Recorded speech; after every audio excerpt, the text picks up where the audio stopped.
Fellow Disciples by Victor Yap and Doris Mock. Chapter 11. Making a molehill out of a mountain. Luke chapter 9, verses 51 to 56. The widely respected Indianapolis Colts coach and Super Bowl winner Tony Dungy is the epitome of cool, calmness, and composure. Peyton Manning credited Dungy's calm demeanor as critical to the team's rally from an 18-point deficit against the New England Patriots to win the AFC Championship game.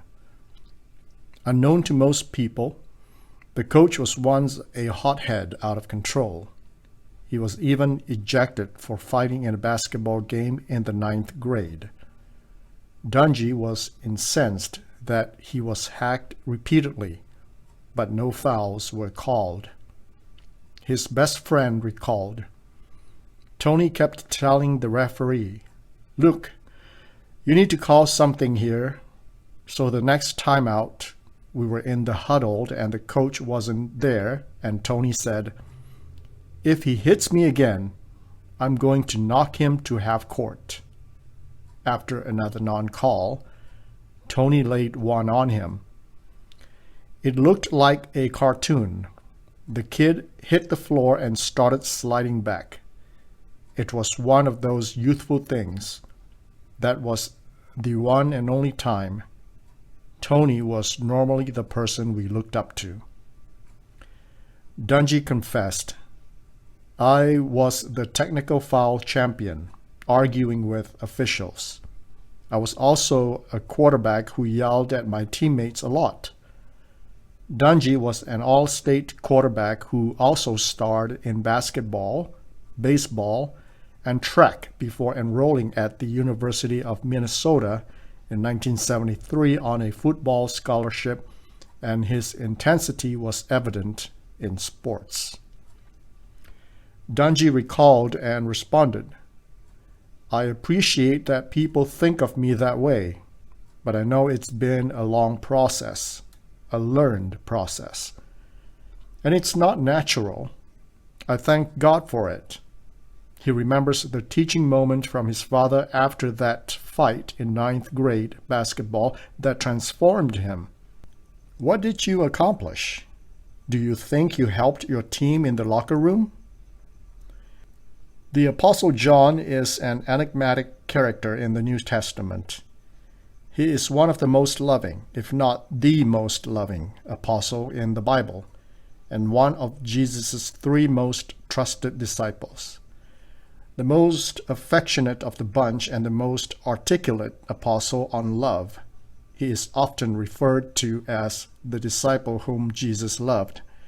John 13:23 and 20, verse 2. Who is not timid or shy to recline next to Jesus or show affection for him.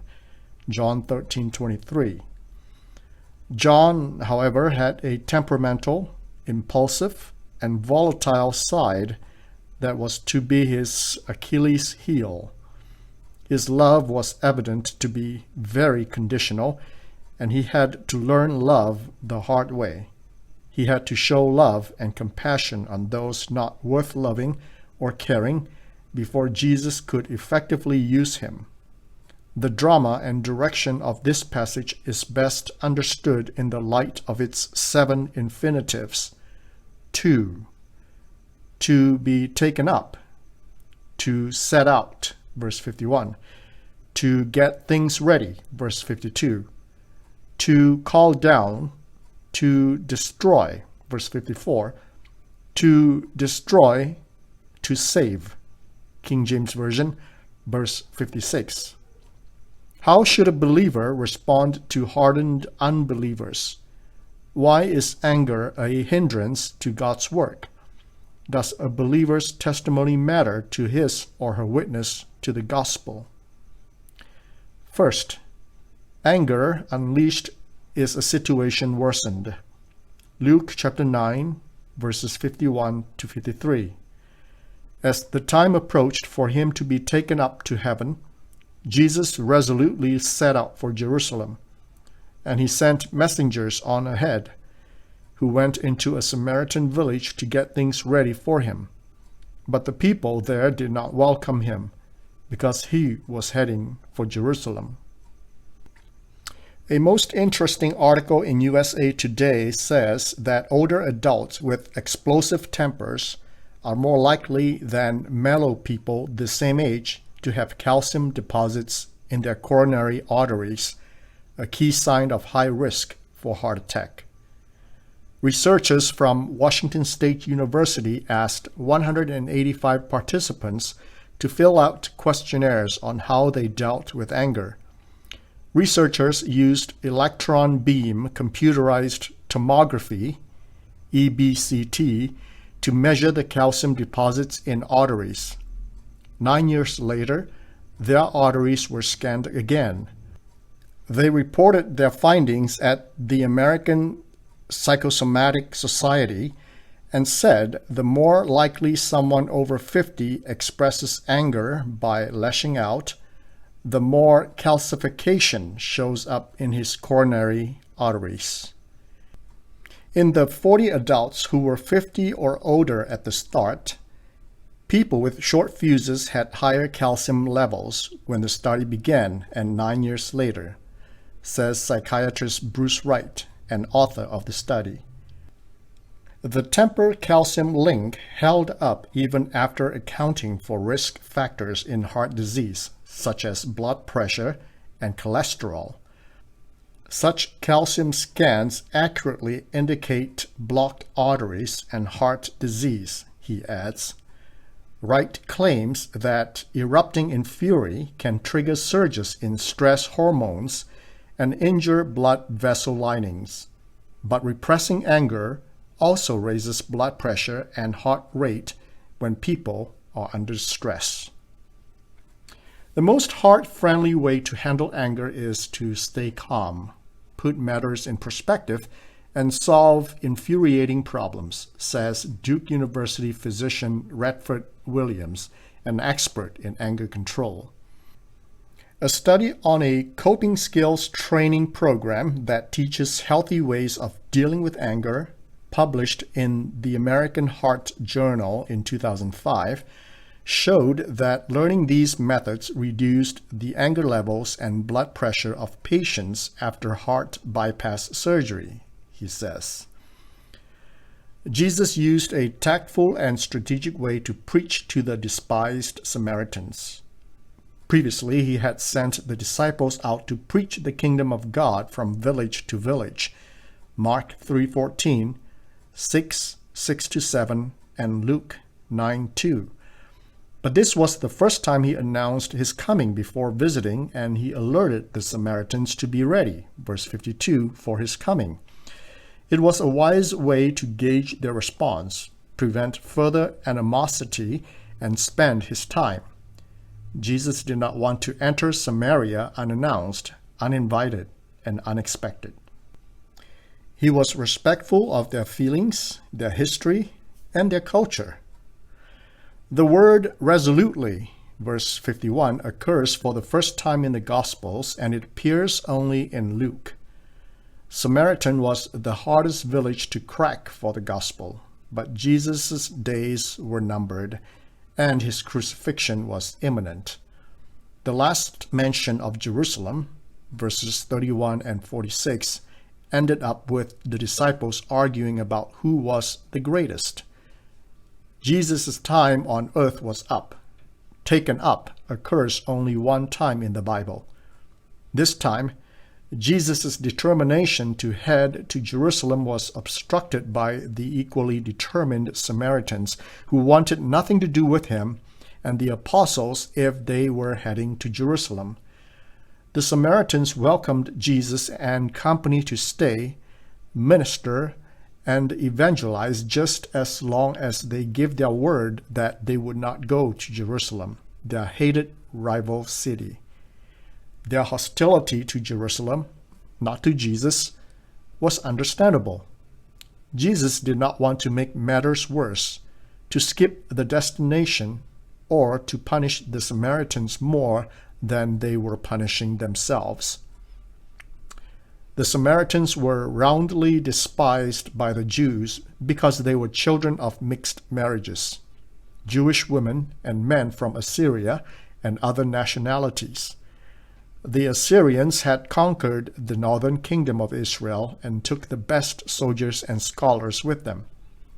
After the conquest, the king of Assyria brought people from Babylon, Cutha, Ava, Hamath, and Sepharvaim, and settled them in the towns of Samaria to replace the Israelites. They took over Samaria and lived in its towns. 2 Kings 17:24. The Bible records that they worshipped the Lord, but appointed all sorts of people as priests in the shrines at the high places. They worshipped the Lord, but they also served their own gods in accordance with the customs of the nations from which they had been brought. 2 Kings 17:32-33. The colonials that remained behind married the locals and gave birth to the Samaritans. They were hated because they represented the colonials, the idolaters, the heretics, and the losers. Idolaters because the Samaritans accepted only the Torah, the first 5 books of Moses, and losers because the brightest and the best were exiled. Second, anger unleashed is a testimony weakened. Luke chapter 9, verse 54. When the disciples James and John saw this, they asked, "Lord, do you want us to call fire down from heaven to destroy them?" Here are some favorite quotes on anger. Anger is never without reason, but seldom with a good one. Benjamin Franklin. He who angers you conquers you. Elizabeth Cady. For every minute you are angry, you lose 60 seconds of happiness. Anger is 1 letter short of danger. No man can think clearly when his fists are clenched. Always write angry letters to your enemies. Never mail them. James Fallows. Speak when you are angry, and you will make the best speech you will ever regret. Ambrose Bierce. The best remedy for a short temper is a long walk. Jacqueline Schiff. Be not angry that you cannot make others as you wish them to be, since you cannot make yourself as you wish to be. Thomas A. Kempis. When angry, count 10 before you speak.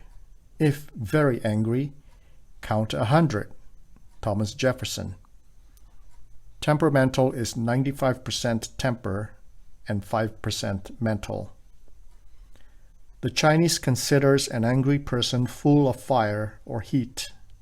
They have sayings to describe angry people as having big fire energy very intense, unleashing fire, colliding fire, eating fire gunpowder, and fire blinding their eyes. Jesus did not react to and deal with the Samaritans' rejection because he had more to tackle within the apostolic band. His mixed emotions with the Samaritans were compounded by the fiery Zebedee brothers, who were determined to punish the Samaritans for their arrogance, insult, and rudeness. James and John were known for their temper. When Jesus first appointed them as apostles, he gave them a revealing nickname, Boanerges, which means sons of thunder. Mark 3:14-17. Boanerges is Aramaic for sons of rage, the word appearing only once in the Old Testament for Nebuchadnezzar's rage, Daniel 3:13. When he heard that the Jews did not obey his edict, therefore ordering Shadrach, Meshach, and Abednego to be thrown immediately into a blazing furnace. Daniel 3:12-15. True to name and form, the hot-headed brothers asked Jesus for permission to do two things: to call fire down from heaven and to destroy the stubborn Samaritans.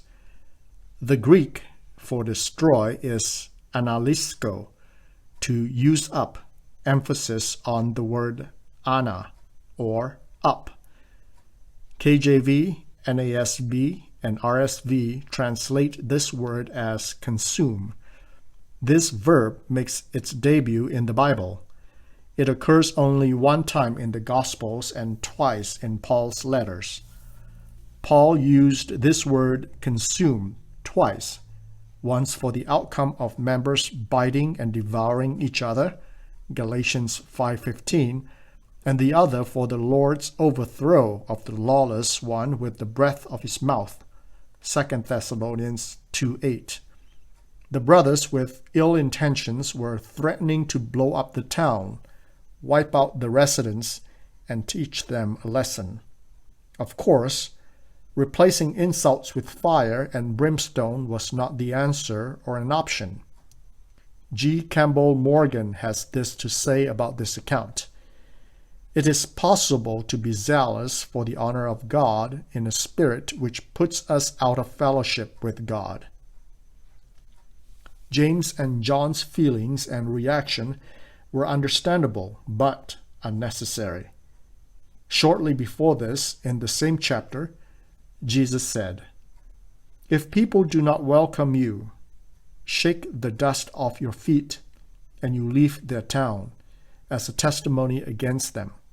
Luke 9:5. James and John were upset and offended at the Samaritans' ostentatious and outright rejection of Jesus before the villagers could hear him out. At the back of their mind, the brothers considered the Samaritans fortunate to be given preferential treatment and prior announcement. How dare they? The funny thing was that Jesus was not offended, upset, or mad. Third, anger unleashed is an opportunity delayed. Luke chapter 9, verses 55 and 56. But Jesus turned and rebuked them, and they went to another village. Belden Lane tells a wonderful story. A young brother once came to Abba Macarius, one of the great desert fathers, asking how he could become a holy man. The old monk told him to go to the cemetery nearby and spend the day abusing the dead, yelling at them for all he was worth, even throwing stones. The young man thought this strange, but he did as he was told and then returned to the teacher. "What did they say to you?" Macarius asked. Well, nothing," the brother replied. "Then go back again tomorrow and praise them," answered the old man. "Call them apostles, saints, righteous men and women. Think of every compliment you can." Next day, the young brother again did as he was told and returned to the monastery where Macarius asked him, "What did they say this time?" "They still didn't answer a word," replied the brother. "Ah, they must, indeed, be holy people," said Abba Macarius. "You insulted them, and they did not reply. You praised them, and they did not speak. Go and do likewise, my friend, taking no account of either the scorn of men and women, or their praises, and you will be a holy man." When Jesus turned around to rebuke the two, it was the strangest turnaround and biggest shock to the disciples. The other two closest disciples of Jesus, James and John, joined Peter, Mark 8:33, their inner group buddy, as the only disciples rebuked by Jesus. The rebuke did not fall on the villagers of Samaria, but the sons of Zebedee.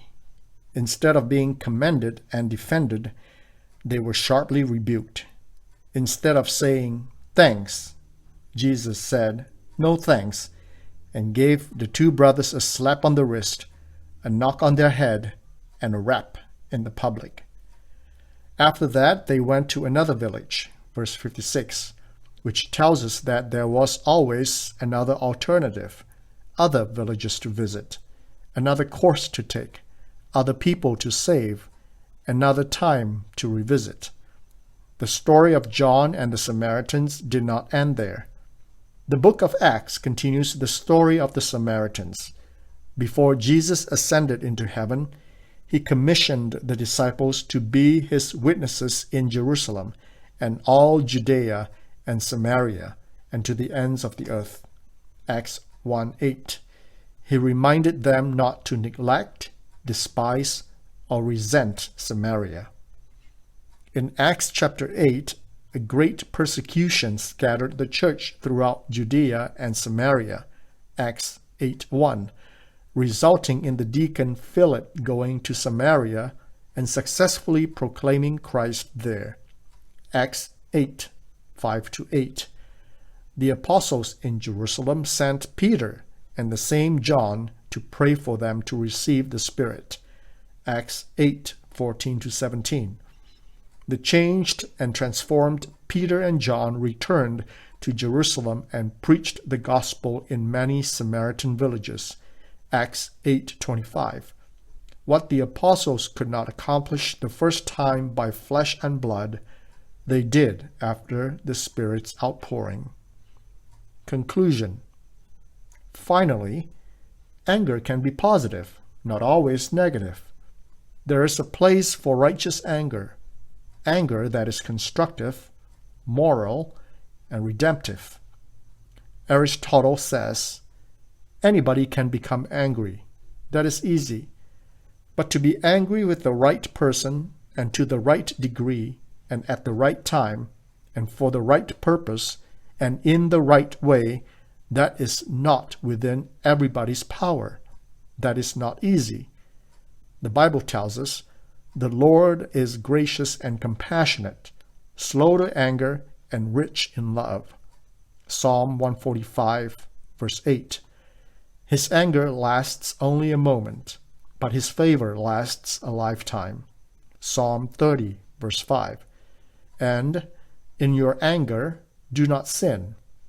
Do not let the sun go down while you are still angry, and do not give the devil a foothold. Ephesians 4:26-28. Do the words out of your mouth bless or curse? Do they heal or hurt? Are you a witness or wrecker? Are you a builder or demolisher? Do you win people over or worsen the situation, waste the opportunity, and weaken the gospel? Bible study questions. 1. At what point or stage was Jesus presently in fulfilling his mission on earth? Verse 51. 2. Where was he going? What does it mean to resolutely set out? Verse 51. 3. What did Jesus send his disciples to do? Verse 52. 4. Why did the people there not receive Jesus? Verse 52-53. 5. What did James and John want to do? What does it say about their heart's attitude? Verse 54. 6. What was Jesus' response to the disciples' words? Verse 54-56. 7. What specific teaching did Jesus give to the two disciples? Verse 54-56. 8. To the Samaritan villagers who did not receive Jesus, why did Jesus not do something, merely moving to another village? 9. According to Acts 8:14-15 and 25, what change did the disciple John face later? Application. Personal devotional reflections. 1. In your work or ministry for the Lord, have you been angry that people did not accept the Lord? What caused it, and why was there such a reaction? How was it resolved later? Do we often face people's non-acceptance or rejection in ministry? 2. When you serve in anger or have other negative emotions, how do you deal with it? Would you be like James and John, First, to bring your emotions or thinking to God before you respond in action. 3. How would you respond if Lord rebukes you and say, "You know not what manner of spirit you are of"? Do you know your heart's attitude? Ask God to shine upon us. 4. As disciples of the Lord, how are we to learn from the Lord's love for the souls of men? Small group sharing and activities. 1. Share of a negative ministry or evangelism experience and the lesson you learned. Is there a person from the group who experienced from being rejected by others to seeing positively how others received salvation? 2. If your group goes to a short-term mission trip, how can you deal with others' rejection or other possible crises or obstacles that might occur? How can we remind and encourage one another? 3. Write down lesson you learned as a disciple and share this lesson and practice with team members. After each study, always encourage members to share one lesson learned about being Jesus' disciple or one act to practice as his disciple.